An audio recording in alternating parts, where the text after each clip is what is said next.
घर की मुर्गी दाल बराबर। सुबह सुबह रिया एक हाथ से आटा गूंद रही थी और दूसरे से अपनी मम्मी से फोन पर बातें कर रही थी। तुम्हें लगता है मम्मी, तुम्हें लगता है ऐसा कुछ नहीं होता। बहू ये कितना भी अच्छा कर दे सास ससुर के लिए, वो लोग उसे कभी अपनी बेटी मानेंगे ही नहीं। चलो भाई मत मानो बेटी, पर कम से कम उसके काम की वैल्यू तो करो। ससुराल क्या हो गया, जी का जंजाल हो गया। अरे बेटा, सास बहू में थोड़ी बहुत नोक झोंक तो होती ही रहती है। हाँ सही कहा मम्मी, मेरी गलती हो गई जो मैंने आपको फोन कर दिया। ठीक है मत कीजिए बात, फोन रख दीजिए आप। सभी यहाँ धर्मात्मा है और मैं अकेली पापी। अरे बेटा गलती हो गई, तू इतनी बातों को मत पकड़। मेरा आधा दिमाग तो तेरे पापा खा जाते हैं, इसलिए कुछ का कुछ सुन लेती हूँ। अच्छा आप बता क्या हो गया, क्या कह रही थी तू बेटा? तुमने मुझे क्या बताया था मम्मी कि बेटा अच्छी बहू वही होती है जो पति की बात माने और सास ससुर की सेवा करे और घर में सभी की इज्जत करे। अरे तो मैं ये सब करती तो हूँ, किसी की भी इज्जत करने में कमी नहीं छोड़ी मैंने। आए दिन तो मम्मी जी का कोई ना कोई रिश्तेदार आकर घर में बैठ जाता है, नौकरों की तरह सबकी सेवा करती हूँ मम्मी। मेरा भगवान जानता है मैंने कभी आप लोगों में और मम्मी जी पापा जी में कोई फ़र्क किया हो तो। आपके यहाँ मैं 9 बजे उठती थी और यहाँ 4:30 बजे उठना पड़ता है, फिर भी मैंने कभी शिकायत नहीं की। स्टिल मम्मी जी को मेरे हर काम में प्रॉब्लम निकालनी है। अरे कितना भी कुछ अच्छा कर दो, उनको मेरी हर चीज़ में कोई ना कोई कमी दिख ही जाती है। तभी इत्तेफाक से प्रेरणा रसोई में आ जाती है। अपनी सास को देखते ही रिया चुप हो जाती है, पर प्रेरणा तो प्रेरणा थी। वो अपनी बहू को फ़ोन पे बात करता हुआ सुन लेती है। इसी फ़ोन को तुम लोग बाथरूम में ले जाते हो, उसी को रसोई में ले आते हो। छी छी छी छी, पूरा घर नरक कर रखा है। क्या निखिल की आदतें सुधारोगी तुम रिया? तुम्हारी तो खुद की आदतें बिगड़ी हुई है। मैं कभी फ़ोन बाथरूम में लेकर नहीं जाती मम्मी जी। वो तो उस दिन निखिल के बॉस को मुझसे बात करनी थी और मैं बाथरूम में थी तो निखिल ने ज़बरदस्ती अपना फ़ोन मुझे पकड़ा दिया था। मेरा फ़ोन नहीं था वो। अच्छा ठीक है, मान लिया नहीं ले जाती तो बाथरूम में फ़ोन, पर तुझे पता तो है फ़ोन से कितनी रेडिएशन आती है। इसी रेडिएशन वाले खाने को तुम हम सबको परोस दोगी, फिर हम सब पड़ जाएंगे बीमार। फिर कौन करेगा हमारी सेवा? किसे है यहाँ फुर्सत? ऐसी कोई बात नहीं मम्मी जी, मैंने कब आप लोगों की सेवा करने से मना किया है? नहीं किया है, क्योंकि हम अपनी सेहत का ख्याल रखते हैं। किसी दिन हमने बिस्तर पकड़ लिया ना, उस दिन सबका असली रूप दिख जाएगा। अब सब कोई विमला की बहू जैसी तो होती नहीं, जो अपनी सास को हथेली पर बिठा कर रखें। सॉरी मम्मी जी। यही सॉरी पहले बोल देती तो इतना लेक्चर नहीं देना पड़ता मुझे। अब ये सेकी हुई रोटी कुत्तों को खिला देना, मैं ये रोटियां नहीं खाने वाली। ऊपर से बाहर भाई साहब बैठे हुए हैं, अगर वो चिढ़ गए ना तो आफत आ जाएगी। विमला की बहू के साथ तो ऐसी बात होती ही नहीं। अरे ऐसा कुछ करे तो विमला उसे ठीक ना कर दे। खैर सबकी अपनी किस्मत। रिया सारा खाना फिर से बनाती है और बाहर मामा जी को परोसती है। मामा जी पहला निवाला खाकर खुश हो जाते हैं। क्या पराठे बनाया बहू तूने, और ये भिंडी, आहा। सही में अच्छी बनी है क्या भैया? रुकिए ज़रा मैं भी चखूं। और खाने का पहला निवाला मुंह में लेते ही प्रेरणा कहती है, हाय भैया, झूठ मूठ की तारीफ का लोगों को झाड़ पर चढ़ाने की आदत गई नहीं आपकी। ये क्या ही खाना बनाया है रिया ने? खाना तो आपकी बहू बनाती है। अरे प्रिया के हाथ के इसी खाने के कारण तो पूरा साल मैं आपके घर आने को तरसती हूँ। हाँ हाँ, यहाँ तो मैं गोबर खिला रही हूँ ना आपको। और कुछ इस तरह रिया के ससुराल में उसकी मेहनत को 2 पैसे की भी अहमियत नहीं दी जाती थी। सुबह 4:30 से रात के 12 बजे तक रिया अपने घर का सारा काम करती। मामा जी को खाना खिलाने के बाद रिया उन्हें भेजने की तैयारी करती है और अपने कमरे से शर्ट पीस का कपड़ा निकालकर मामा जी को देने के लिए लेकर जा रही थी। उसे देखते ही करण कहता है, ले आई 2 रुपये का माल, ये ना तुम्हारे मायके में चलता होगा। हम लोगों की इज्जत मत बिगाड़ो। मैं ऐसा कुछ नहीं कर रही हूँ करण, और ये कोई 2 रुपये का माल नहीं है, ब्रांडेड है। और मामा जी रेडीमेड कपड़े नहीं पहनते तो शर्ट की पीस ही दूंगी ना। जब तुम्हें पता था मामा जी आने वाले हैं तो बाजार जाकर आज के ट्रेंड की शर्ट पीस ले आती। अब ये मत कहना कि टाइम नहीं मिला, घर में बैठी रहती हो, काम ही क्या होता है तुम्हें। इतने ताने बानों के साथ रिया अपने मामा ससुर को विदा करती है। हीरा लाल को दरवाजे तक छोड़कर रिया अंदर भी नहीं जाती कि उसकी सास का फ़ोन बज जाता है। अरे मेरी बेटी का फ़ोन आया। हाँ हाँ पूछा बेटा, बता कैसी है तू? पिछले हफ्ते देखा था तुझे, तबीयत तो ठीक है ना बेटा तेरी? कितने दिन हो गए? अब मैं कैसी दिख रही हूँ ये तो मम्मी तुम खुद देख लेना। आ रही हूँ मैं, शाम तक पहुँच जाऊँगी। ये सुनते ही प्रेरणा कहती है, सुन ले रिया, तेरी ननद आ रही है। उसे जो जो खाने में पसंद है सब कुछ बना कर रखना। और हाँ, घर की साफ सफाई का अच्छे से ध्यान रखना। तुझे पता है ना, ज़रा सी भी धूल से उसे जुकाम हो जाता है। हाँ, पढ़ाई तो मैंने इसीलिए की थी ना कि घर में आए लोगों के कपड़े बर्तन धोऊं। बस टॉयलेट सीट साफ करवानी बाकी है, वो भी करवा दीजिए मम्मी जी मुझसे। अब हाँ मम्मी जी, आप फिक्र मत कीजिए, मैं सब देख लूँगी। हाँ हाँ, सही है करण, तेरी बीवी का भी सही है। बोलती तो ऐसे है, देख लूँगी, जैसे कि शाम तक महल खड़ा कर देगी। दिखावा सही कर लेती है तू बहू। शाम को जैसे ही पूजा घर आती है, सभी पूजा के आगे पीछे घूमने लग जाते हैं और घर पर पहला कदम रखते ही पूजा कहती है, ओहो, 4 दिन नहीं हुए मुझे गए और घर की ये हालत हो गई। ये पर्दे कितने गंदे हो रखे हैं मम्मी, और ये सोफा कवर साफ सफाई नहीं हो रही है क्या? अरे मेरी किस्मत में कहाँ है बेटा साफ सफाई, नरक में रखती है मेरी बहू मुझे। अब बुढ़ापे में मैं ज़्यादा बोल तो पाती नहीं, पता चला बेघर कर दिया मुझे। क्या बताओ कैसे रह रही हूँ मैं। ये क्या बोल रही हैं मम्मी जी आप? आज ही तो पर्दे धोए हैं मैंने, वो भी हाथों से। अब तुम मम्मी से जबान दराजी करोगी? हैं? तुम्हारे अगेंस्ट तो कुछ नहीं कह रही मम्मी। और अच्छा है ना, पर्दे और अच्छे से साफ किए जा सकते हैं, तो क्या दिक्कत है इसमें? मुझे तो इसी तरह साफ करना आता है दीदी, आप ही ज़रा साफ करके बता दो मुझे, मैं भी सीख जाऊंगी। हाँ हाँ दीदी, दिखाई दो। ये सुनते ही पूजा के तोते उड़ जाते हैं। पर सभी के सामने वो बड़ी ऊंची बन रही थी, तो उसे कपड़े धोने जाना ही पड़ता है। बाथरूम के फर्श पर पर्दे रखकर किसी तरह पूजा उन्हें धोने की कोशिश करती है और उन पर्दों को और गंदा करके बाहर ले आती है। पर उसे सुनाने की जगह प्रेरणा कहती है, देख लिया रिया, ये होती है सफाई। चल बेटा, थक गई होगी मेरा बच्चा, आराम कर ले। पूजा जैसे ही अपने कमरे में आराम करने के लिए घुसती है, वो जानबूझकर ज़ोर ज़ोर से खांसने की एक्टिंग करना शुरू कर देती है। क्या हो गया दीदी? डस्टिंग तो मैंने करवाई थी। हाँ मतलब मैं एक्टिंग कर रही हूँ ना। एक काम बोला था तुझे, वो भी नहीं हुआ। चल पूजा बेटा, तू ही इसे एक बार झाड़ू घुमाकर दिखा दे। ये क्या? अब पूजा को मजबूरन झाड़ू उठानी पड़ती है और वो पूरे कमरे में घुमाती है, पर कमरे से धूल का एक भी कण नहीं निकलता। देखा, ऐसी होती है सफाई। Now I am feeling good मम्मा।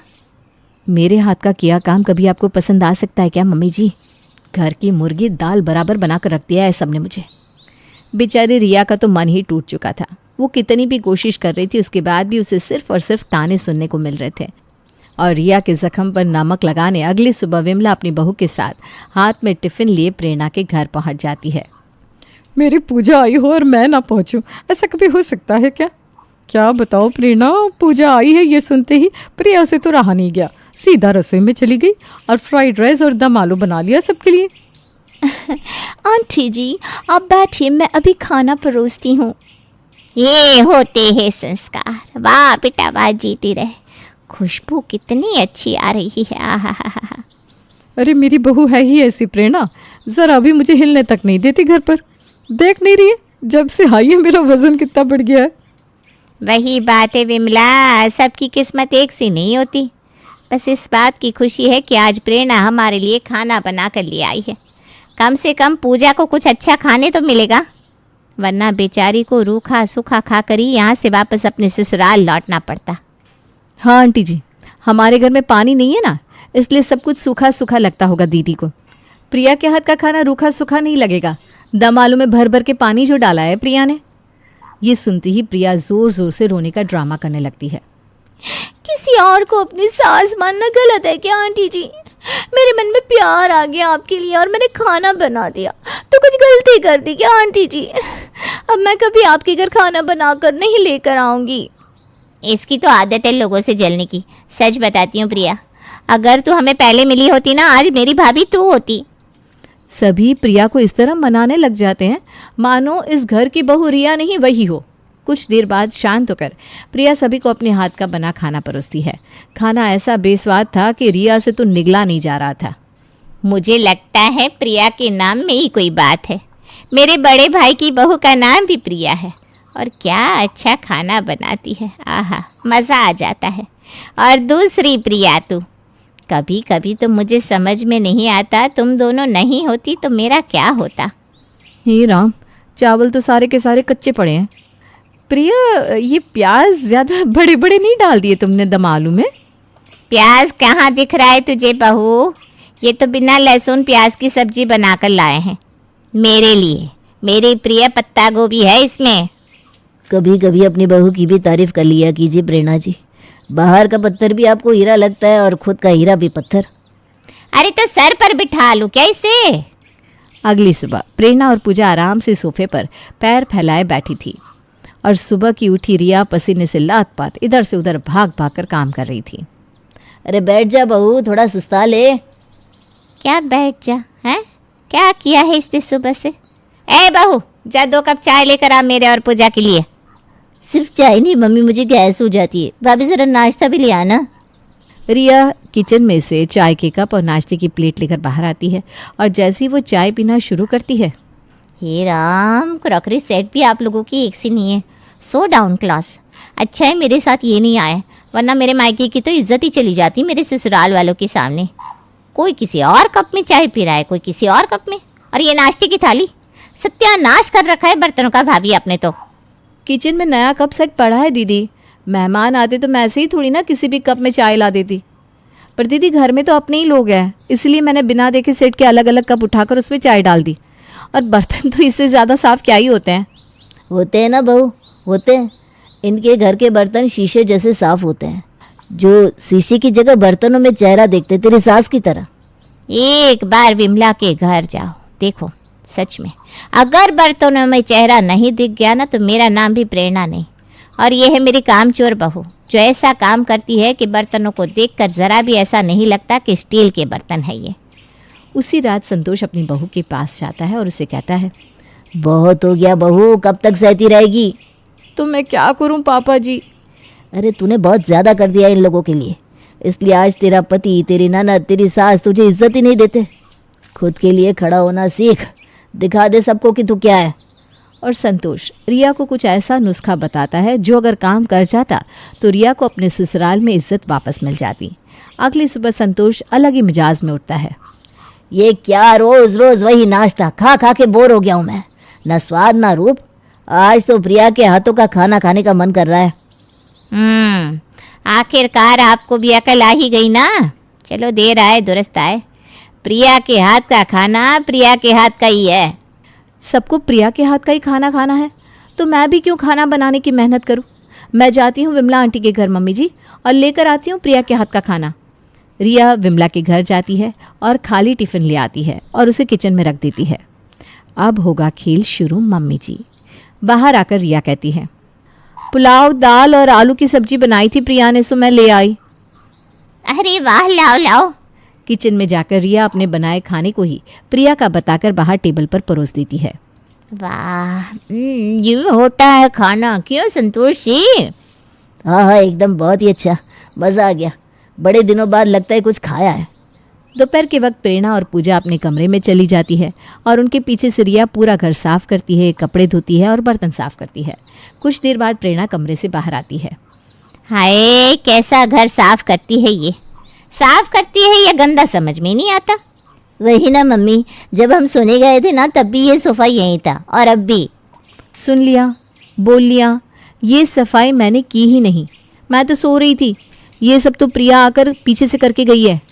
हैं, तब भी घर साफ लग रहा है।